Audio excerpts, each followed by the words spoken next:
esse evento marcou muito, assim, porque eu lembro que eu entendi o que era comunidade nesse evento, porque eu não tinha base, não tinha pra quem mandar um e-mail convidando. Então eu comecei a mandar o WhatsApp pros devs que eu conhecia.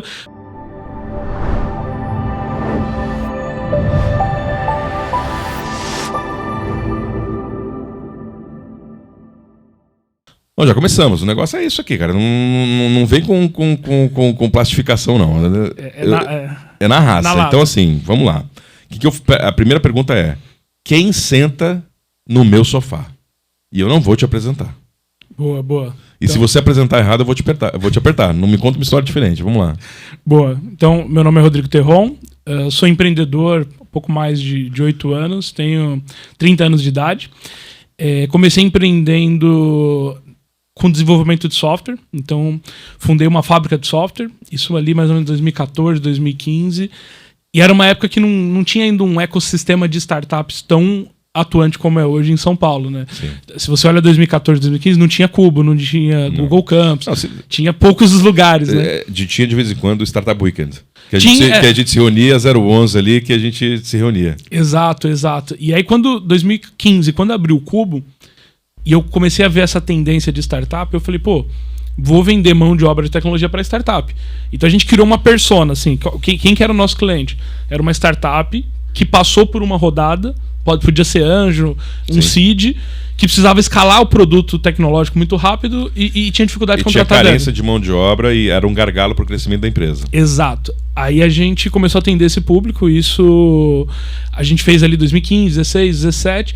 Quando foi mais ou menos 2016, nessa de conectar, de falar, cara, eu preciso mais dev, né? Eu preciso conhecer a galera. Eu caí num hackathon, numa maratona de programação, que era algo muito também, assim, esporádico. Era mais raro ainda. Se a gente falou que tinha os processos da Techstars, aconteciam de vez em quando, hackathons era muito raro. Mais raros ainda. E quando eu participei desse evento, assim, esse dia me marcou muito, porque eu saí dali e eu falei assim, cara, como que não tem isso todo final de semana? Não é possível. Não tem dojo, não tem hackathon. Que assim, além de tudo, era divertidíssimo, gerava oportunidade para todo mundo e desenvolvia a sociedade. Você conhecia um monte de gente e gerava soluções. Praticamente um open learning, um open space para todo mundo, cara. Exato. E aí a minha conclusão disso foi o quê? Eu falei, eu acho que eu consigo produtar isso e vender. Então a gente já tinha ali uns 15, 20 clientes na fábrica de software, muitos startups, muita demanda de contratação, eu precisava de mais dev. Eu falei, vou vender um hackathon. Aí eu comecei a conversar com todos os parceiros. Modelou, produtizou o hackathon. E focado muito na experiência. A gente olhou e falou assim, cara, porque esse evento pra mim me marcou porque ele foi um evento muito bom, tinha mais de 200 devs, a conexão foi muito boa. Você pode falar de que empresa que era? Posso. Ele foi organizado pela IBM. Eu logo imaginei.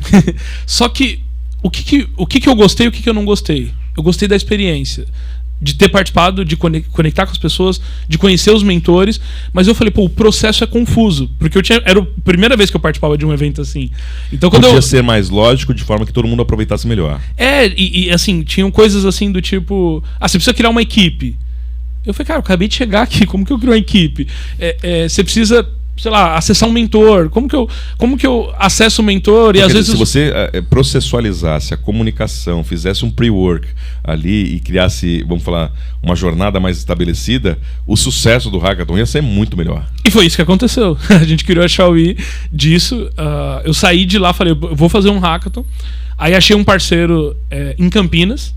E foi bem legal, porque esse parceiro, não só ele foi o nosso primeiro hackathon vendido, mas ele foi o cara que colocou o cheque pra gente criar a plataforma. Então foi minha primeira experiência assim, com levantar capital. Eu falei pra ele, eu falei, cara, você gostou do hackathon? Ele falou, cara, eu adorei. A primeira experiência nunca é essa. A primeira experiência para capital é a gente pedir dinheiro pra mãe pra comprar um sorvete.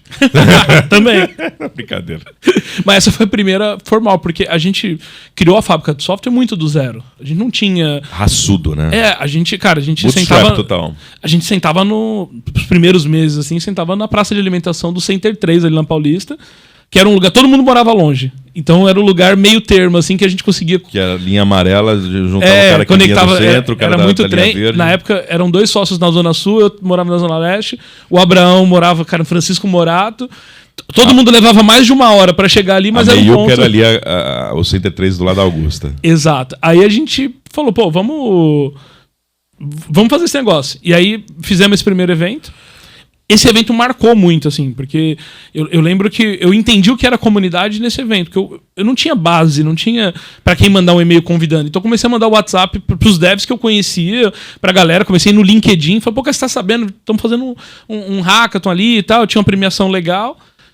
E quando a gente fez esse evento, assim, eu me lembro que, cara, foi um evento que, assim, reuniu muita gente boa, sabe? Eu tinha um contato na hora, aí o cara conseguiu um vice-presidente da Oracle como jurado e tal. É que nem a gente estava conversando ontem ali com o André, acho que você estava na roda, quando a gente contou das 3 primeiras semanas do Clubhouse. Do Clubhouse. Você tinha os early adopters estavam ali, então quer dizer, era um clube de acesso, vamos dizer assim, entre as pessoas, que juntou muita gente interessante que raramente estaria todos juntos como tiveram naquele momento. E esse primeiro hackathon, provavelmente você conseguiu reunir pessoas que eram early adopters e não eram habituês. Foi exatamente isso. E foi em Campinas. E eu consegui levar a galera, veio gente de vários lugares do Brasil. E no dia deu um medo, porque falou, cara, e se a galera não vir? E se o pessoal não chegar? Esse foi o maior medo nosso e do cara que tava ali fazendo com a gente, né? E deu certo? Deu certo. Aí começou a chegar uma galera... Cara, e o hackathon é um negócio muito legal, né? Então, a galera começou a chegar com o computador, com o monitor. Teve cara levando barraca, teve cara... Não, porque é maratona. É maratona. O cara, vigília. Você vai codando até tal hora, depois eu pego. Exatamente. E aí, a gente ficou ali, cara, às 48 horas, eu não saí desse evento, meus sócios não saíram. E quando a gente terminou assim, eu falei assim... E aí a gente tomou um cuidado, né? Ele falou, cara, tem que ter uma produtora pra produzir um material legal disso. Pra fazer o vídeo after, exato. Né? Quando acabou aquilo, que o material ficou pronto, eu falei, cara, agora eu tenho case. Agora dá pra vender mais. Sem dúvida. E aí a gente começou... E aí você começou a produtizar o que era a sua capacidade produtiva. Quantos que eu consigo produzir com a mesma equipe? É 1 por mês? É 2 por mês? Exato, sim. Mas também a gente começou a olhar pra questão de plataforma. Porque eu falei, eu vou... Não é só o serviço, mas eu também tenho a plataforma como ativo da organização. E eu queria conectar essa comunidade, né? Então, a Xiaomi nasceu muito desse desejo. Então, a gente fez os primeiros, aí fez o segundo, fez o terceiro, mas a gente começou a criar uma constância. Sim. Isso, no primeiro momento, no estado de São Paulo. Aí, quando a gente começou a fazer projetos maiores, começou a chamar muita atenção. E aí, eu falei, agora a gente vai acessar algumas empresas maiores. E começou a trabalhar. Eu sempre gostei muito e acredito muito na força da imprensa, né? Então sempre trabalhei também com PR, né? Mesmo sendo digital, você sempre acreditou que o PR pudesse facilitar bastante. Né? Sim, cara, isso é bem legal, porque quando a gente era muito pequeno, cara. O primeiro hackathon que a gente fez, eu lembro que a gente cobrou coisa assim de R$5.000 pra organizar e achou que tava ganhando. Puta, cara. Era um dinheiro inexistente, quer dizer, era uma receita zero pra 5 mil, cara. Só que aí depois você vai ver também custos operacionais pra manter isso. Aquele negócio, como é que eu faço pro negócio se manter sem a minha pessoa, porque a gente não contabiliza às vezes as horas do nosso trabalho, mas era o necessário para abrir, né? E depois a gente foi para projeto de 1 milhão, né? Assim, de fazer um hackathon. Coisas grandes. Tipo do porte do que a gente fez com a Globo dentro da casa do Big Brother Brasil. A gente fez com a Uber em 11 lugares do Brasil diferentes. Cara, a gente fez coisas assim muito grandes, mas no começo era muito pequeno. Mas era o necessário para viabilizar. Era o começo. Precisava de uma prova social, como você próprio falou. Agora eu tenho um case. Antes disso não existia case. Exato. E aí eu lembro que eu participei de um evento e eu conheci um assessor de imprensa da CDI, que era uma assessoria muito grande e tal. E eu falei, cara, esses caras são bons, eles trabalham com grande empresa. E eu pedi uma reunião com um dos executivos e hoje acabou virando amigo, assim, a gente trabalhou muitos anos junto. E eu bati na porta e falei, cara, seguinte, não sou o perfil do teu cliente, provavelmente... Vocês não fizeram algo assim antes? Eu nem tenho dinheiro pra te pagar. Eu fui com o PPT da Xiaomi, sabe? Ele fala até hoje, toda vez que eu falo, ele fala, cara, você veio com o PPT e com a coragem aqui. Eu falei, cara, mas se você me ajudar, eu tenho algo que todos os seus clientes precisam. Inovação. E aí ele falou, você tá falando sério? Eu falei, cara, você tem startup aqui? E isso, a gente tá falando 2016, 2017, não tinha, assim, startup com PR e tal, não tinha essa, hoje tem vários e tal. É até uma piada, né? Falar assim, só se era aquela que já tinha acelerado pela 500 Startups que exigiu dentro do contrato. Cadê o seu PR? Exato. Se não, startup, meu amigo. Que startup, mané? Exato. E virou uma loucura, porque aí todo o evento que a gente fazia era um canhão de mídia, porque ele pegou gosto da assessoria, então o cara me colocou na TV. Não, a gente tem outra, virava pauta facilmente porque era raro. Era legal. Era cool e era diferente. Olha, a empresa... Vamos falar assim, até as empresas grandes tinham que falar assim, como é que você tá na linha da inovação? O que você anda fazendo de CAPEX? Ele conseguia virar pauta orgânica. Exato. Ou pauta dos negócios, através da inovação e que ainda dava uma assinatura, né? Olha que empresa... Employer branding, né? Essa empresa inovadora, essa empresa... Cacete. Não, e a gente construiu isso com as marcas. Então a gente mostrava, falava, olha... você tem vários motivos de por que fazer um hackathon. Você não precisa escolher um, você pode fazer e se aproveitar de todos. Então era muito legal. Quando e output é sempre a solução de um problema que é existente, cara. Exato. Só que olha que legal, quando a gente chegou num porte de cliente assim, do Itaú, por exemplo, eu lembro que a gente começou a apresentar a galera que trabalhava dentro do banco e nos conhecia. Então eu falei, cara, quem que é a área tal? Aí a gente ia atrás, eu olhava assim e falava, cara, marketing, aí eu preciso do RH, aí eu preciso da área de inovação, aí eu preciso da área de produtos digitais.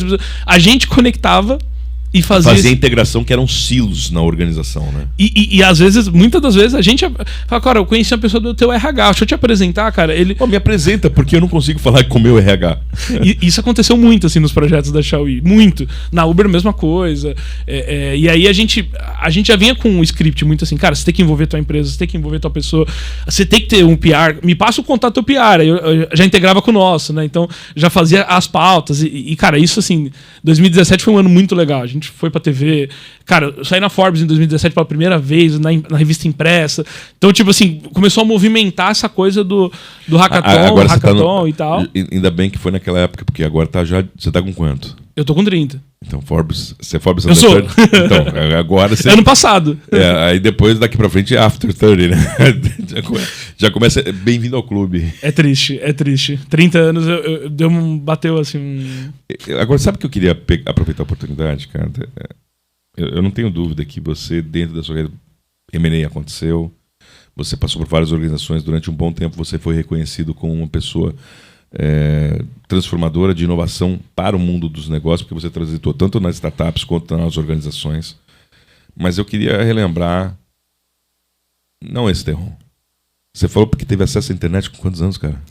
Cara, até os meus 18, 19 eu não tinha computador, não tinha internet em casa. Mas onde você morava? Eu morava no interior de São Paulo. Que era? Eu vou desenhar assim para todo mundo entender. Você tem São Paulo, sim. Aí você tem São Bernardo do Campo. Aí você tem aí você tem um Riacho Grande, que é um cantinho assim ali mais perto à frente ali, Ribeirão Pires. É perto ali de Ribeirão, mas Riacho Grande já é um lugar pequeno. Sim. Aí você tem uma balsa. Eu morava 30 quilômetros depois da balsa. Que chamava... Putz, a gente considera Riacho Grande ali, né? Tem o Riacho Grande antes e depois da balsa. Antes e depois da balsa. E onde eu morava, até... Agora tem asfalto, mas até a época que eu morava não tinha asfalto. Não tinha internet. E, cara, a pergunta pra você... Quantos anos você falou que você tinha até lá? Acesso à internet a partir dos 18, 19. Então, quer dizer, nos últimos 12 anos é que você tem acesso à internet. Exatamente. Você... Só que eu sempre fui apaixonado, né? Então eu era o cara que quando eu queria, assim, quando eu era antes, né, dos 18, assim, eu queria ter acesso, eu pegava um ônibus, atravessava a balsa, pegava um outro ônibus pra chegar na lan house mais perto da onde eu morava. E aí era onde eu tinha acesso. Onde você tinha a porta. E essa pergunta que eu te faço, porque muitas vezes a gente acha que a falta de acesso gera um impedimento. E, na verdade, você rompeu barreiras dentro do que era tradicional esperado. Sim. Você se considera um outlier ou você acha que houve oportunidades que facilitaram isso acontecer?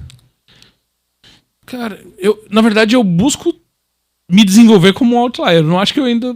embora, talvez até um pouco de síndrome do impostor, porque eu já fiz muita coisa, mas eu acho que ainda tô muito no começo. Quando eu olho assim pra minha jornada, eu falo, cara, legal, fiz muita coisa, já me diferenciei. O que é fazer muita coisa? O que você tem orgulho de ter feito que as pessoas reconheceram a você, além de ser um Forbes Under 30? Acho que, assim, a primeira coisa, assim, até você estava gravando no podcast anterior, assim, eu acho que foi... Eu vim muito de uma origem simples. Eu comecei, na minha carreira, atendendo ligação de call center. E eu não atendi... Às vezes você fala assim, eu fui atendente... Vendeu ou não vendeu? Mas Eu cobrava, na verdade. Você cobrava. E de novo o terror. Meu Deus do céu. Eu cobrava, cara, um produto muito interessante. Eu comecei cobrando cartão Casas Bahia. Então, era um produto, assim, que, eu não sei... Tipo assim, a maior parte das pessoas que tinham cartão Casas Bahia não sabia que tinha um cartão. Porque era muito normal. Assim, a cena era clássica. Então, era uma pessoa que já comprava no carnê há muitos anos. Um dia ele chegou na loja... Ele mudou de carnê para plástico, ele não entendeu a mudança do carnê para plástico. Os caras enganavam, então assim... Não vamos entrar nessa, que senão nós vamos depois... É triste. Porque tem uma coisa... Um detalhe disso, chama cartão adicional. Então, geralmente, quando você cobrava a pessoa, ela não sabia que tinha o cartão e a dívida não era dela. Essa é também muito parecido com a questão de empréstimo consignado e etc e tal. Mas vamos voltar aqui. Vamos lá, realizações. Então eu fui pro call center e eu comecei a pagar minha faculdade atendendo ligação. Então eu tenho muita gratidão pelo call center, pelo que eu aprendi lá. E aí eu fui toda a hierarquia, né? Então eu fui operador, aí eu tenho uma posição chamada Control Desk, que é o cara do tempo real, que é o operador, a gente falava que era um operador sem o headphone, que eu ajudava o supervisor. Planilheiro ali, ficava... Aí eu virei assistente 1, assistente 2, analista 1. Você foi um carreirista dentro coordenador do call center. Você Eu cresci, eu fui para a área de staff e me desenvolvi lá dentro. Então acho que a minha primeira grande realização foi ter coragem, porque quando eu pedi as contas para empreender, na época eu já ganhava bem. Você pediu as contas para empreender? Eu pedi as contas. Sem planejamento nenhum. Conta do dia. Por que você pediu as contas? Você falou assim, cara, que deu... Vamos falar, deu a louca no gerente? O que deu, cara? Você falou, vou parar. Eu cheguei num momento assim que eu aprendo muito rápido e aí eu me desenvolvi, alcancei. Então eu cheguei numa posição que tinha a superintendente, que é a Camila, a gente pode falar dela, que ela é uma pessoa muito importante da minha trajetória, e o Bento, que era o presidente da empresa. E eu comecei a olhar e falei, cara, aqui nessa hierarquia provavelmente eu não vou... Não, pra eu melhorar, ou é a Camila que cai, ou é o Bento que cai. Exatamente. E aí, isso foi muito engraçado, essa conclusão. Porque uns 6 meses antes de eu sair, eu cheguei pra Camila e falei, Camila, eu quero montar meu negócio. Eu vou sair, vou empreender. E tava começando essa onda das startups. Eu falei, não sei o que eu vou fazer. Eu não quero... não é aquela história bonita do tipo, eu vi um problema e quis resolver. Eu falei, não, eu quero criar minha empresa. Deixa eu falar uma coisa, Deon. Você passa por aqui, não dá nem oi? Eu vim perguntar se eu podia dar um beijo. É claro que sim. Deixa eu aqui. Tá gravando ali, tá gravando. Como é que você tá? Eu cheguei aqui, vai sentar? Você tava gastando seu inglês, aí eu fiquei triste. Vai sentar com a gente, não? Bom? Tranquilo. Eu vou ficar ouvindo. Eu tô de ouvinte que eu vou entrando no podcast ali agora. Então tá bom. Tamo indo. Vamos nessa. Você sabe, você chega aqui, ser campeão, viu, cara? Porra. O pessoal não sabe. Eu sou contratado pra fazer merchan. Gente, tem nada a ver com merchan isso, tá? A gente vai beber Red Bull, mas é porque é Red Bull mesmo. Então... Você quer? Eu aceito. Vai, pega aí. Tá vendo? Eu só vim. Momento Red Bull. Eu só vim fazer isso. Eu volto. Vem. Então, voltando assim, eu falei pra Camila, eu quero empreender. Vou fazer um negócio, não sei o quê. E foi bem assim no começo, antes de virar uma fábrica de software. Cara, acho que o trabalho mais louco que a gente fez, assim, a gente fez uma edição de uma capa de CD de uma dupla sertaneja. Que era o cara tinha um aparelho, ele não queria lançar o CD com o aparelho. A gente fez um trabalho de design. Me tira o aparelho. Aí você tirou todos aqueles negócios de meme de internet, né? Não, e no começo, assim, foi uns negócios muito loucos. Aí a gente tinha uma cantora que a gente fazia uns... Nem lembro o nome dela, mas a gente fazia uns flyer tipo... Dos shows dela. Dos shows. E aí a gente ganhava, acho que era coisa de R$30 por flyer. E foi o começo da empresa, porque não tinha um problema, assim. A pessoa fala muito isso, né? Acha um problema. Pintou a sede mesmo, eu tô afim dessa parada. Eu quero empreender. Ponto. Falei pra ela falou, não, você tem uma trajetória aqui, você tem uma carreira, você tem que ficar aqui. E nessa época... Você tá louco, trocar o certo pro incerto. Exato. E nessa época a Intervalor, que era a empresa que eu trabalho, foi comprada por um grupo alemão. Foi a primeira experiência que eu olhei, assim, de ver um M&A, assim, vinha grupo de 20, 30 alemães lá visitar a gente e tal, conhecer a empresa. Os alemão. Era um negócio... Não, a preparação para quando eles chegavam ali... Amanhã não quero nenhuma mesa. Era literalmente isso, assim. E foi... Eu fiquei 3 anos na Intervalor, foi 2 anos e meio o processo do M&A. Porque não foi um M&A pequeno, foi um M&A muito grande. 2 anos e meio, normalmente dá o quê? 6 meses, 1 ano? Porque a empresa, sei lá, na época o Intervalor tinha 4 mil funcionários, então era uma empresa grande. É um negócio, auditoria, passou por várias coisas. Mas eu olhei e falei, eu quero empreender. A Camila me promoveu umas 2 vezes, falou, não, você não vai. Aí um dia ela chegou pra mim e falou assim, Terron, você vai me matar. Aí eu falei, como assim, Camila? Ela falou, não, eu tenho que te contar uma coisa e tal. Eu falei, fala, o que aconteceu? Cara, eu tô saindo da Intervalor pra ir pra uma startup. Ela te segurando. Ela falou, não, porque é um ex-chefe meu, e aí ele tá fundando uma plataforma, ele me chamou pra ser uma das heads, eu vou com vesting, eu vou ser sócia do negócio e tal. Tô indo. Você sabia o que era vesting naquela época? Já sabia, eu já estudava muito um pouco do que era startup e tal. Aí eu falei, Camila, não vou te matar, só vou pedir uma gentileza, avisa que eu tô saindo também. E ela, não, como assim e tal? Falei, é a minha vez, por que você vai sair agora? Você vai me atrapalhar. Eu falei, não, você pode falar. E a gente, como a gente era uma área muito estratégica, né? Era o planejamento operacional. A gente tinha um contato muito próximo da diretoria, da presidência. Vocês devem ter dado uma arrebentada com essas 2 saídas de lá. Não, mas foi legal. Cara, foi a melhor experiência. Pra todos, porque até hoje o Bento é muito próximo. É mesmo? É, porque quando eu cheguei, aí a Camila foi lá, avisou. No primeiro momento o Bento falou assim, Camila, você vai sair, vai levar o Terron? Essa foi a reação dele. Você tá muito louca? Aí ela, não, você não tá entendendo, eu não vou levar. É o Terron que tá me levando. Eu não ia pra startup, ele me apresentou. Foi quase isso. E aí eu fui sentar com o Bento pra conversar. O Bento, um CEO experiente, cara, Intervalor 16 anos de empresa. E aí eu falei, Bento, é legal ter tua empresa? Você acabou de vender. Eu quero montar a minha. Eu quero fazer o que você faz. Como é que nega isso? E ele falou desse jeito, falou, Terron, eu tô perdendo um dos melhores, mas eu não vou te segurar. O que você precisa? E aí eu fiquei 50 dias, foi o tempo ali da reposição, e cara, teve umas coisas muito legais, assim. Então, assim, o Bento na época, enfim, eu tinha 3 anos ali, CLT, ele me desligou, cara... Foi muito parceiro. Foi muito, e foi meu cliente de hackathon. A gente fez o hackathon da Intervalor. Depois eu voltei lá como um consultor uma época para ajudar com alguns projetos assim que precisava. Hoje ele saiu, né, da Intervalor, ele tem uma startup, a gente conversa frequentemente. Ele investiu na Camila, a Camila fundou a startup dela. Então, continua ali, a gente não encerrou um ciclo. Pelo contrário, acho que assim, a Intervalor formou um ciclo de startups e de profissionais de startup. E hoje quando ele fala comigo, ele fala, pô, Terron, eu tenho muito orgulho de ver essa trajetória. Mas por que eu falo que isso foi um grande feito pra mim? Porque na época, eu comecei a ganhar dinheiro. Porque eu vim de uma origem simples. E era uma transformação pro seu lifestyle? Não, nessa época, assim, eu acho que não tem problema eu abrir assim.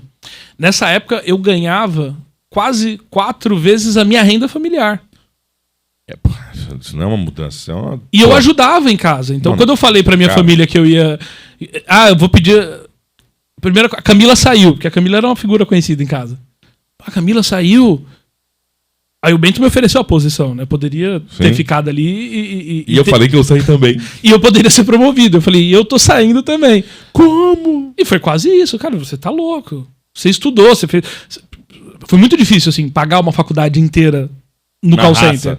Eu ganhava... Raçudo, né? Meu primeiro salário era R$500, eu pagava 350 de mensalidade. Então, tipo assim, eu vendi o VR pra pagar, assim, a despesa. Então, quando ninguém nos ouça novamente, né? Hã? Que ninguém nos ouça novamente. Exato. Não é pra seguir esse exemplo, gente. Não, eu acho que não é o melhor.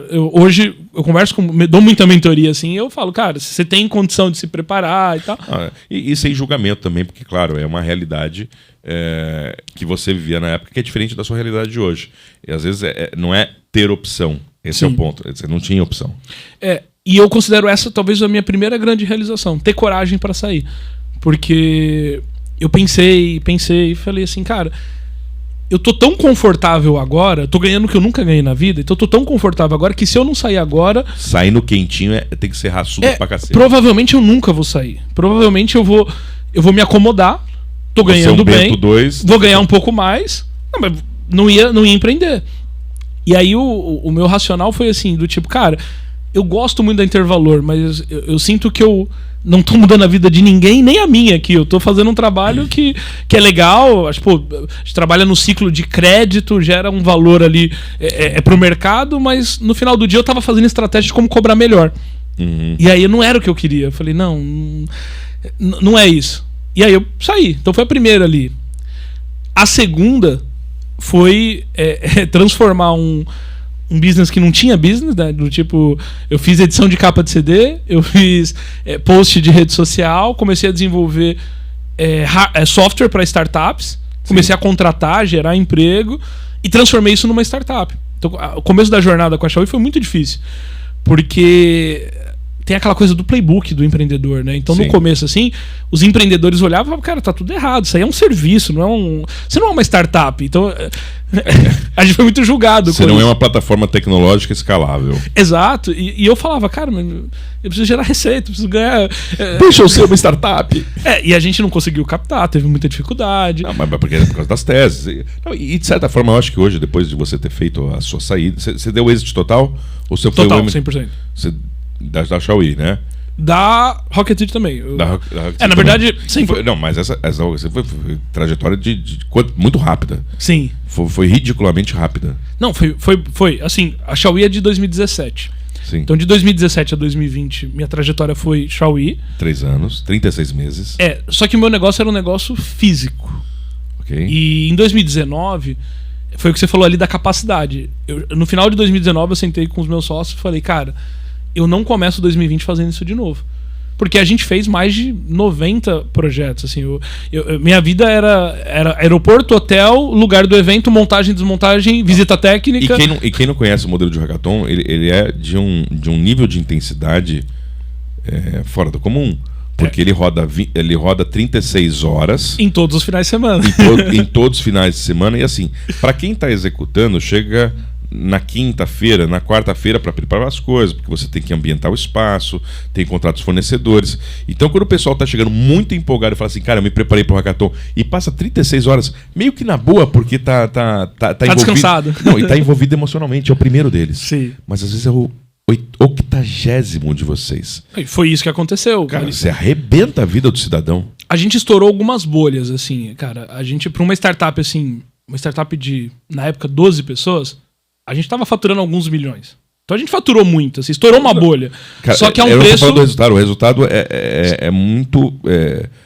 Você chegou num timing certo, trazendo uma solução rara para um problema evidente. Exato. E é por isso que você conseguiu trazer um delta valor maior. E ela cumpriu o objetivo. Ela cumpriu, mas não quer dizer que isso foi fácil. O papai me dizia, o que a noite te dá, o dia seguinte te cobra. Exato. Teve uma época, assim, final de 2019, assim... E aí teve um final de semana que, cara, estourou assim, eram 6 eventos simultâneos, em estados diferentes, com um time de 12 pessoas, um monte de facilitador externo. E, cara, deu problema em vários projetos. Não, nesse momento. O evento, ele nasce morto. A gente que insiste em dar vida para essas crianças, né? Exato. Então, e quando dá um, e a equipe enxuta, desregula os outros, e você não tem possibilidade de ter outros problemas, né? Não, e foi isso. Grupo de WhatsApp dos sócios. Tipo, não dá pra fazer isso mais. Por que a gente colocou 6 eventos no mesmo dia? Cada um num estado, cada um num lugar do Brasil. Eventos, projetos grandes. E aí foi nesse momento que eu falei, cara, vamos fazer uma reunião semana que vem.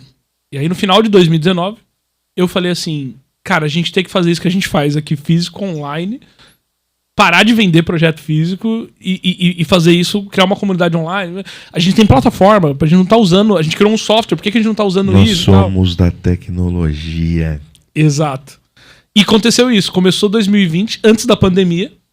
Antes do carnaval. O carnaval foi onde começou ali a pandemia. Antes do carnaval, a gente fez o primeiro projeto online grande, com 5 mil pessoas participando. E foi super difícil, porque no começo, janeiro de 2020, a gente falava para as empresas, não, olha, a gente não faz mais evento presencial. Como assim você não faz evento presencial? Vocês estão loucos? Não, cara, a gente tem uma solução nova, é um produto online. Aí foi muito corajoso, porque a gente recusou no começo de 2020 mais de 40 projetos grandes. Cacilda. A gente recusou banco, a gente recusou... Se a tua concorrência, quando ela ouvir isso, ela deve morder a orelha. Foi doideira. E aí fizemos os online, quando veio a pandemia, a gente tinha um produto pronto. Aí foi o momento que a gente brilhou, porque a gente testou tudo do projeto online. E aí a gente fez mais de 100 hackathons online em 2020. Caraca! Só que eu não diminuí o preço. Eu saí do físico pro online e em alguns casos eu até aumentei. No caso, não é que a sua margem aumentou, você conseguiu subsidiar o custo de construção da plataforma a partir dessa margem adquirida. Exatamente. E foi um ano muito especial, assim. 2020 a gente... E aí, é o que eu te falei, no começo as pessoas falavam, cara, a Xiaomi não é uma startup. 2020 a gente ganhou o Startup Awards da Associação Brasileira de Startup. Foi um reconhecimento muito importante. Porque, na verdade, vocês já eram muito protagonistas dentro do sistema, né, do ecossistema. Eu sempre me lembro, não só da B-Startups, mas de todo o ecossistema geral no Brasil. Só que ali era um reconhecimento de, vamos fazer, emancipação. Né? Foi E tirou um peso, assim, da gente, porque... Eu lembro que a gente chegou uma hora que a gente começou a falar assim, cara, será que a gente tem que virar uma agência mesmo? A gente não pode ter um mindset de startup? Só que eu posso dizer assim, a gente fez criou um ativo muito importante de network, que é o quê?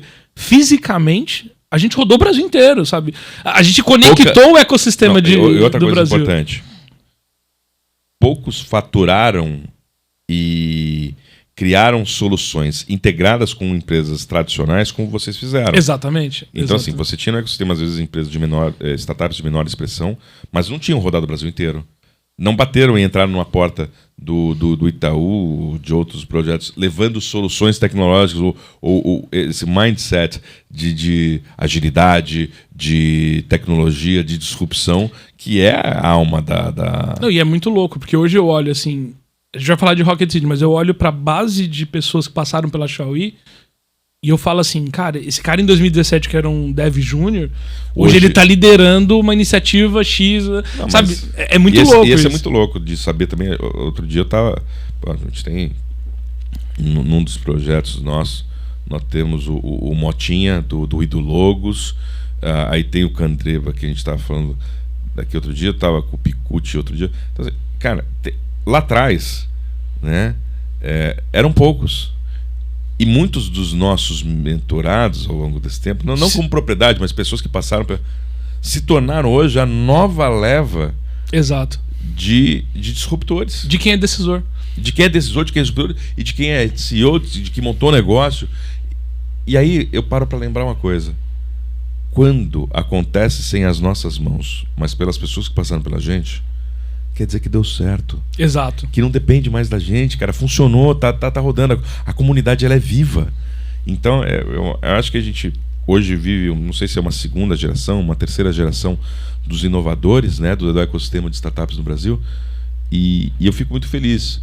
Porque, inclusive, tem gente que eu nem conheço, assim, que tá se dando muito bem. Que passou, né? Que passou como influência. Puta, cara. Eu ficava ouvindo o Terron falar, o Gui Junqueira falar. E, cara, muito legal isso. Não, né, cara? Todo dia a gente recebe um depoimento, assim, tipo, cara, eu participei do Hackathon X em 2018 e cara, mudou minha vida. Aí você fala, puta. Aí, lembra que eu te falei quando eu decidi abrir mão do meu emprego? Eu falei, eu não tô mudando a vida de ninguém. Aí quando eu comecei a ver que gerava transformação, aí foi aonde eu falei, cara, pô, fez sentido. Mas aí a Xiaomi, se a gente fizer um fast track agora aqui, a Xiaomi você vendeu em que ano? Na verdade, a Xiaomi não foi bem uma venda. A gente era muito próximo da Rocket City. A gente fundou praticamente no mesmo mês, assim, a Xiaomi e a Rocket City. Quando veio a pandemia, a gente foi muito forte pro online. E a gente tinha, talvez, uma intenção, falou, cara, em algum momento a gente vai ter que entrar pra educação, porque a gente precisa ter escala, isso aqui não vai escalar. E aí a gente conversava muito. Não, e era sinérgico, no fim das contas. Muito. Eu acho que Hackathon, apesar de ser uma maratona de desenvolvimento, ela tem aprendizagem no caminho, pelas mentorias que estão envolvidas ao longo da jornada, pelo aprendizado on the job, né, que é você aprender fazendo, e eu acho que tem a conexão, o networking. Então, ele é um método de aprendizagem, apesar de talvez não ser reconhecido. Hoje eu até acho que ele é reconhecido, assim, porque a gente mesmo usa, a gente vê que ele tomou um lugar diferente, né? Ele saiu desse lugar da inovação, ele é um lugar que eu consigo atrair talentos. Mas as empresas não utilizam, cara, eu quero que você organize um hackathon para minha própria organização, para que eles aprendam como lidar com os projetos. A gente fez muito hackathon interno em 2020. Então. Na pandemia... É aprendizagem. Na pandemia, as empresas, todo mundo separou, né? Os times pararam de trabalhar junto. Para mim é aprendizagem. E aí a gente fazia esses hackathons. Humilde, né? Eu sou o mais mané de todos aqui, mas, cara, eu acho que hackathon é aprendizagem. É total. Além de tudo. É total. E aí 2020 foi um ano, assim, a gente ficou teve uma exposição muito grande, porque a gente todo o hackathon da Xiaomi 2020, assim, você pegar ali, tinha 5 mil, 6 mil pessoas. Então a gente falou, pô, eu acho que tá na hora da gente fazer parte de uma coisa maior, ou a gente criar alguma coisa aqui dentro. E aí eu fui muito pro meu sócio. Falei, cara, vocês querem criar alguma coisa aqui dentro, ou vocês acham que a gente deveria conversar com os parceiros e entender aonde encaixa melhor?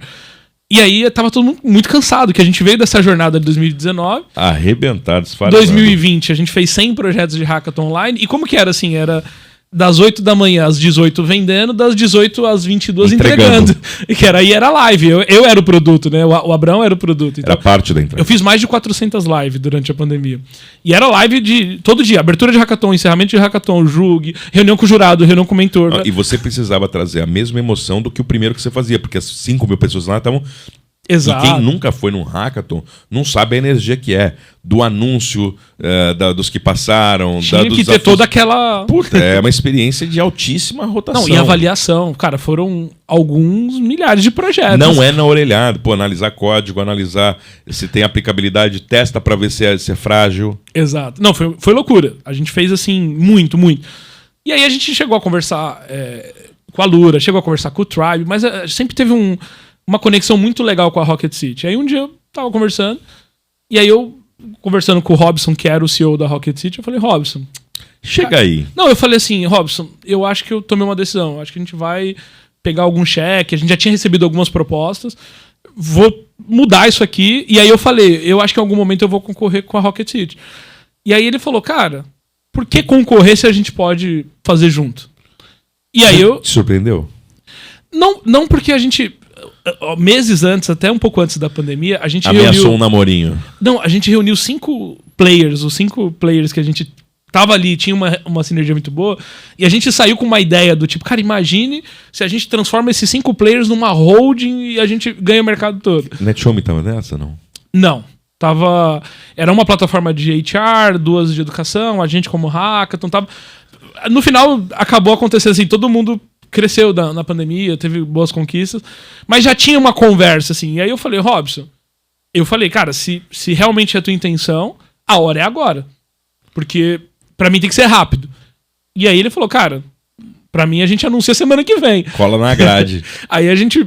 Conversei com muita gente, né? Fui atrás do mentor, de alguns advogados ali. Falei, cara, como que a gente faz isso muito rápido? Não, faz uma auditoria dos dois lados, tal. Faz um MOU e faz uma diligência aí por 2 meses, a gente já se conhece. Exato. E vai embora.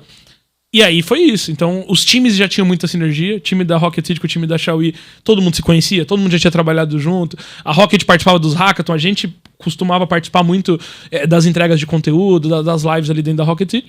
Cara, nasceu, quando anunciou assim, e foi na semana que saiu o prêmio do Startup Awards, né? A manchete da Exame foi... Startup do ano, Xiaomi anuncia a fusão com a Rocket City. Então virou uma coisa... os comentários assim, da comunidade... Foi bem feito, tá? Só pra foi, dizer. Foi muito.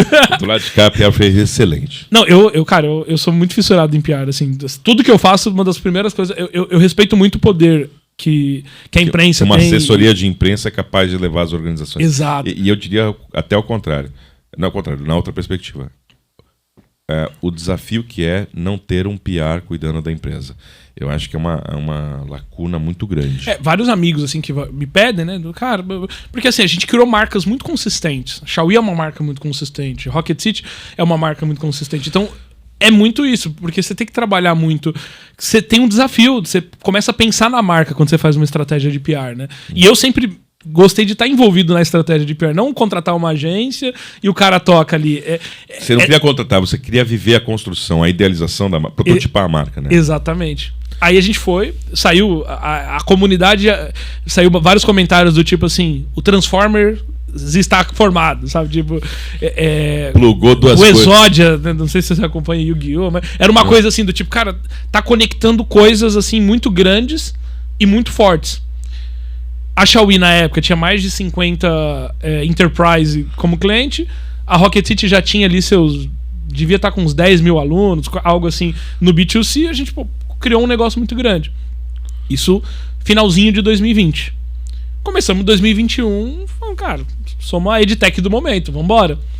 E aí veio, não demorou muito, a gente começou a ser assediado pelos fundos, pelos investidores. Conversamos com muitos fundos, assim, muita gente... Mas você, foi muito, muito rápido. A gente, foi rápido. Foi até, assim... não sei se chegou a você. Algumas pessoas até falavam, cara... Isso foi uma barriga de aluguel. O pessoal já tinha o segundo movimento preparado e... Pior que não. Não sei se chegou no teu ouvido, mas eu já ouvi gente falando isso. Sim, que, não assim, é possível, né? Eles já estavam preparando o segundo movimento e o primeiro foi a escada pra validar. Pior que, tipo, foi um negócio muito espontâneo, assim. Quando a gente anunciou, acho que passou aquele sentimento, assim, do tipo, cara, como que ia acontecer? Porque, assim, a Rocket era muito low profile. Principalmente no B2B. Então, a Rocket estava ali muito forte no YouTube, etc. Mas ninguém do mercado, assim, a gente fica no cubo. Quando a gente falou, cara, a gente vai fazer fusão com a Rocket City. Cara, com quem? Não, com a Rocket City, o EdTech. E a Rocket City ela nasceu em Rio do Sul, que é uma cidade em Santa Catarina, que é de 40 mil habitantes. Então, ela vem de uma... ninguém conhecia. Os caras não estavam em São Paulo aqui, participando dos eventos. E a Xiaomi todo mundo conhecia. Pois é. Só que... tinha uma exposição muito maior. Exato. Então, quando a gente fez isso, a gente colocou a Rocket em evidência, aí começou a vir. Então, na semana mesmo que anunciou, veio alguns investidores do tipo, cara, como que foi esse movimento? Dá pra entrar? Vocês estão precisando de dinheiro? Vocês querem... Tem uma brechinha? Tipo, como que... Aí, isso foi outubro, novembro ali, a gente falou, não, cara, agora não, a gente tá aqui, é cultura, tem que integrar time, as equipes têm que trabalhar junto. Me dá um tempinho aí, meu irmão. Exato. E aí, dia 4 de janeiro de 2021... o Gustavo, da Riverwood, procurou, me mandou um LinkedIn, uma DM do LinkedIn. Pô, Terron, tudo bem? Cara, vamos bater um papo? Como que você tá? Você tá trabalhando essa semana? 4 de janeiro, né? Você tá trabalhando essa semana? Você já voltou e tal? E eu falei, cara, tô aqui, vamos falar. Eu fiz um call com ele. Acho que eu fiz no mesmo dia ou no dia seguinte. E aí, eu falei, cara... A Riverwood é um fundo gigante, assim, as matérias que saía da Riverwood na época era assim... Peraí que eu vou ver se eu tenho agenda no dia 4 pra te atender. Não, era um negócio assim, o cheque da Riverwood, que era um negócio assim, investimentos assim muito grandes. Então eu falei assim, pô, por que esse cara tá falando comigo, assim? E ele falou assim... Até aquela tremidinha, né? Ele falou assim, vocês estão atrás de capital, vocês estão buscando, qual que é, sabe, qual que é o próximo passo agora? E eu falei, pô, Gustavo, a gente tá integrando as equipes e tal. E aí ele falou, não, vamos fazer algumas conversas, você tem algum material? Não tinha deck feito, porque a gente tinha acabado de fazer a fusão. Eu falei, me dá um tempo, vou preparar um deck, vou fazer um DREzinho ali com o resultado das duas empresas e tal. Vamos adaptar uma conversa, né? E aí a gente senta e conversa. Aí passou, acho que fevereiro a gente sentou de novo. Aí quando foi ali, março, ele falou, agora eu posso te falar tudo. Como assim? Como falar tudo? Eu não sabia que você tinha um segredo. Ele falou, não, a gente vai anunciar um investimento, que aí eles investiram vocês têm fit absoluto com o que a gente quer fazer. O projeto, né, foi a ideia da Riverwood, o projeto de Rocket City e Digital House. E eles chamavam de Project Full, tipo, projeto combustível. Então, eles olharam e falaram, cara, a gente vai injetar essa grana. Acho que pra quem não sabe, né, quando você tem vai fazer uma oferta a mercado, ou você vai se apresentar, a startup ou o projeto ele não aparece. Você tem até as cores da empresa, mas você não exatamente... Você dá uma... E todo projeto tem um nome, né? Então, o nome era escolhido... o nome deles era combustível, né? E aí ele chegou e falou assim, a gente vai anunciar essa semana um investimento, aí anunciou uma rodada gigantesca da Digital House, e aí ele falou, vou abrir o jogo. A gente tá pensando em fazer uma outra fusão de Digital House com Rocket City. Aí eu falei assim, você tá falando sério? A gente tá terminando aqui a primeira, tem um monte de coisa. Por isso que eu falei pra você, tava se esperando aí no resultado do primeiro lance e pintou o segundo. Exato. Aí foi uma construção de 10 meses, não é rápido. Até porque a gente foi muito auditado. Na primeira vez era uma coisa assim, eram 2 startups pequenas. Agora a gente já era um negócio maior, indo para um negócio muito maior. Então, a gente teve uma necessidade muito grande de um trabalho que levou esses 10 meses assim, de construção e tudo mais, até a gente falar, cara, agora é o momento de divulgar para o mercado e efetivamente concluir. Mas aí foi muito nesse sentido. Só que, quando a gente estava desenhando, a gente teve algumas oportunidades. A gente chegou a receber alguns term sheets do tipo, cara, a gente pega investimento ou a gente faz o M&A. Só que a gente ficou muito... a gente gostou muito da sinergia, porque ele falou assim, cara, ó, automaticamente aqui, anunciou no dia 1, a gente tá em 5 países. Cara, a gente tem Mercado Livre como sócio, a gente tem Globant como sócio, a gente tem Riverwood Kazek. Eles trouxeram uma proposta, assim, muito interessante. Por trás da Digital House tá o Mercado Livre. Que é o sócio. Que é o sócio com sede na Argentina, não no Brasil, né? Exato. O Galperin, que é o presidente do Mercado Livre, ele é board member da Digital House. Então, tipo... Foi uma coisa, assim, que falou, cara... É burrice se não aceitar. Basicamente, assim, E aconteceu. E aí eu lembro que eu conversei com o Hobbs, conversei com os outros sócios, falei, cara, eu falei, olha, eu não quero ser o decisor disso, mas eu acho que a gente deveria ir. Terron, eu vou te falar uma coisa, essa conversa aqui vai demorar umas 3, 4 horas, porque a gente vai precisar terminar essa segunda etapa. Eu queria fechar essa primeira, que a gente tá aqui, e a segunda nós vamos fazer lá em São Paulo, nos nossos estúdios. Eu queria fechar com algumas perguntinhas pra você. Manda bala. Podemos? Cara, a primeira pergunta pra você... A educação no Brasil. Como é que você enxerga o momento da educação? A gente conversou muito sobre educação ao longo dos tempos, mas como é que você enxerga a educação no momento e quais são as pautas mais urgentes da educação no Brasil? Se fosse falar em uma palavra assim, eu ia falar preocupante. Eu acho que a pandemia intensificou e gerou um problemão. Já não era bom, assim. Eu que vim de educação pública, assim, até hoje eu sinto que me falta alguma... Tem alguns gaps, né? Tem vários gaps, assim, que alguns eu fui preenchendo, alguns eu ainda esbarro ali no dia a dia e falo, puta, cara, isso aqui eu deveria ter aprendido lá atrás e não dá tempo. O fato é que não dá tempo, né? Quando você tá agora numa jornada assim, é muito difícil. Então, por exemplo, esse nem é o principal, mas assim, por exemplo, o inglês. Eu sofri muito com o inglês. Porque eu deveria ter aprendido lá atrás. A gente saiu agora há pouco de um painel internacional e o Tim Mash, ele é um russo que vive nos Estados Unidos, falou assim, olha, se eu tivesse que dar uma dica para os brasileiros... Estuda inglês. Estuda inglês, porque o inglês ele abre portas e gera uma velocidade que o brasileiro não tem. O que às vezes faz com que o gap para outras economias seja maior. A gente poderia falar uma hora só de internacionalização, porque a Xiaomi teve uma jornada internacional. Sim. Eu morei 6 meses na Califórnia, etc. Mas assim, eu não falava nada em inglês. Então, quando a gente fala assim, isso eu me formei, sei lá, no ensino médio já há muitos anos. Quando a gente fala hoje é muito preocupante, assim. Você vai conversar com uma galera que tá ali terminando o 3º ano, eu sinto que piorou muito de quando eu me formei. Sim. Principalmente falando de escola pública, né? Obviamente que tem ali, assim...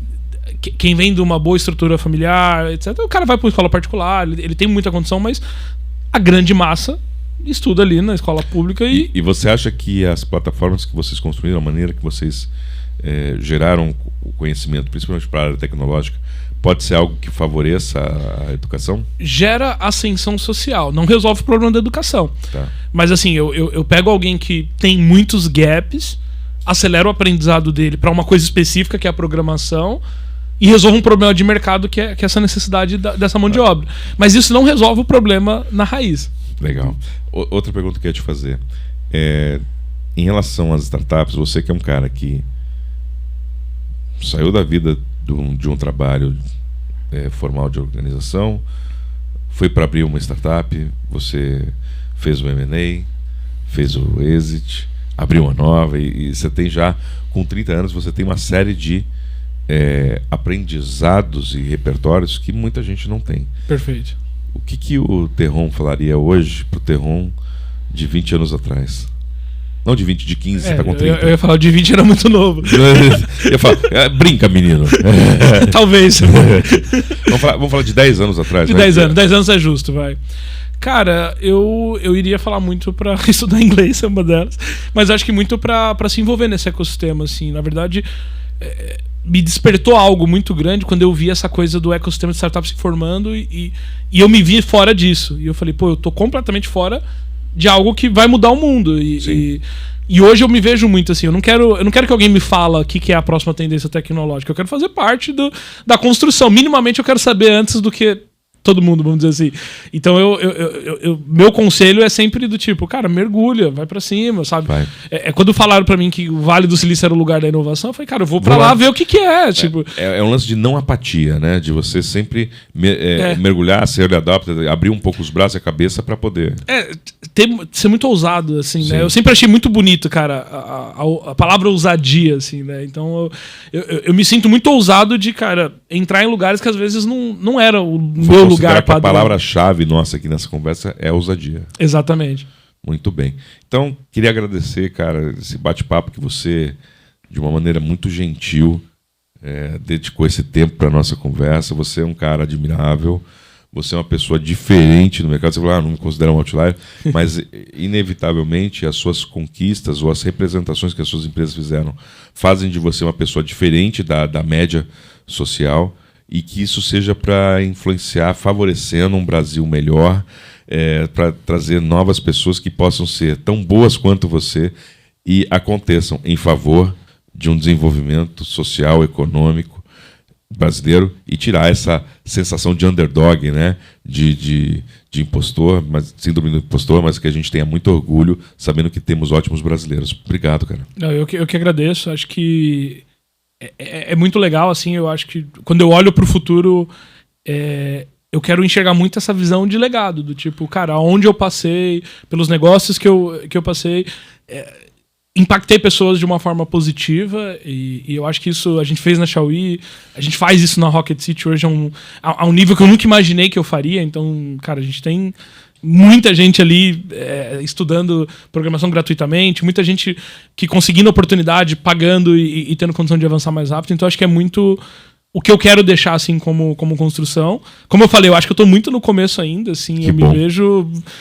Enfim, eu me vejo muito fazendo muita coisa diferente ainda, estando em novos negócios, novos segmentos de mercado. Tem muita área que, cara, a gente nem tá falando, sabe? Tipo, Não, por isso que eu falei que vai ter episódio 2. Porque... Você sabe, um ponto, assim, cara, que eu acabei de voltar do Vale, né? E aí eu cheguei, eu gosto disso, quando eu vou pro Vale do Silício, assim, eu sinto que eu fico uns 2, 3 anos à frente. E, cara, por exemplo, o nível de discussão tecnológica sobre clima que tá rolando lá, Sim. a gente não tá falando aqui. Sim. E aí a gente tem um monte de... Choveu aqui no Brasil, cara, a gente tem catástrofe. A gente não tá falando de clima. Então, assim, Sim. quando eu olho assim pro futuro, eu falo, cara, tem tanta coisa que, tipo, vai além do que a gente tá vendo hoje. E como é louco como o Brasil tem grandes oportunidades, né? Nosso Brasilzão, gente, é um celeiro de oportunidade. Exato. É uma questão de olhar e se dedicar. É isso aí. E aí... Fica marcado, então, essa parte 2. E quem sabe um dia a gente não faça alguma coisa junto para ajudar esse Brasilzão. Vai ser um prazer sentar ao seu lado. Vai ser mais rápido do que você imagina, eu acho. Acho que menos rápido do que foi a seus M&As. E se for, que seja bom para todos. Com certeza, Luiz. Muito obrigado. Honrado de ter você aqui. Mais uma vez, conversas inspiradoras, ajudando o seu dia a dia. Como é que as pessoas te acham? Qual é a rede que você trabalha? Todas. @Rodrigo Terron. Enfim, no LinkedIn só Rodrigo Terron, mas, cara, no Insta, no Twitter e todas as outras, você vai me achar como Rodrigo Terron. Cola na grade que o homem é brabo. Isso, valeu. Conversas inspiradoras, estamos juntos aqui, direto de Tracto Show, direto de Maceió 2022. Valeu, pessoal. Valeu.